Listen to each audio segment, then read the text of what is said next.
श्रीलंकाई तमिलों के मुद्दे पर डीएमके ने केंद्र को मुश्किल में डाल दिया है।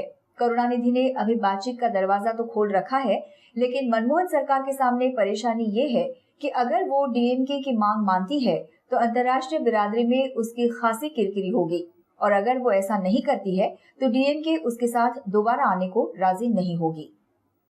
आज से पहले 6 बार सरकार को धमका चुके थे करुणानिधि। हर बार सरकार झुक जाती और डीएमके खामोश हो जाती, लेकिन इस बार ऐसा ना हुआ। दिल्ली से लेकर चेन्नई तक उठे सियासी तूफान का केंद्र कहाँ है, वो जरा विस्तार से समझ लेते हैं। 2 दिन पहले करुणानिधि ने प्रधानमंत्री को चिट्ठी लिखकर श्रीलंका में तमिलों के उत्पीड़न के मुद्दे पर सरकार से कड़ा रुख अख्तियार करने की मांग की थी। उन्होंने लिखा था, सरकार संयुक्त राष्ट्र में श्रीलंका के खिलाफ लाए जा रहे अमेरिका के मानवाधिकार उल्लंघन के प्रस्ताव का समर्थन करे। सरकार अमेरिका के इस प्रस्ताव में संशोधन पेश करे। सरकार इस प्रस्ताव में शामिल कराए कि श्रीलंका सरकार और सेना ने तमिलों का नरसंहार कर युद्ध अपराध किया है।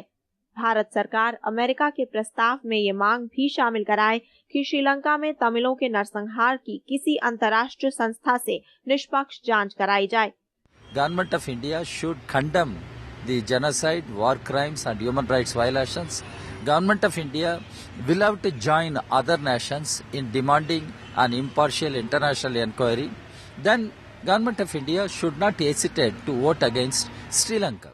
लेकिन डीएमके की ये मांगे सरकार के लिए मानना मुश्किल ही नहीं, तकरीबन नामुमकिन है, क्योंकि भारत की एक घोषित नीति रही है कि वो दूसरे देशों के मामले में दखल नहीं देता।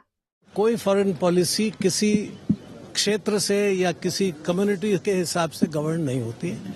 There must be one foreign policy and that should be accepted by all. अब जो बात बीजेपी को मालूम, भला सरकार उससे अनजान कहाँ। लेकिन मुश्किल ये कि अगर ऐलानिया कह दिया तो डीएमके की समर्थन की आखिरी डोर भी टूट जाएगी।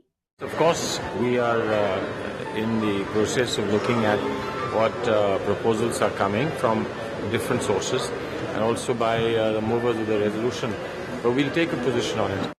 साफ है कि डीएमके की किसी भी मांग को केंद्र सरकार मानने की स्थिति में नहीं है, इसीलिए फिलहाल वो बीच का रास्ता निकालने में लग गई है।